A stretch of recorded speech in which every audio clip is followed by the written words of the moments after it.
ឥតមានន័យនៅលើវិថីអភពនៃជីវិតមានតែអាណិតគ្មានស្រឡាញ់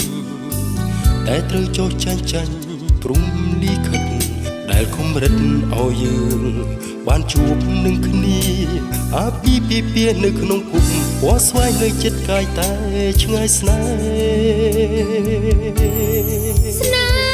ហាតានេះណាដែលថាបានហើយចង់យកស្នេហ៍ធ្វើឲ្យឆ្កួតធ្វើឲ្យខ្វាយខ្មោចស្នេហាពើពុលហើយគ្មាននេះក្នុងសាទាំងអស់ស្នេហាមានខ្លឹមសារបើចិត្តដាយើងស្រឡាញ់បងមិនចូលចាញ់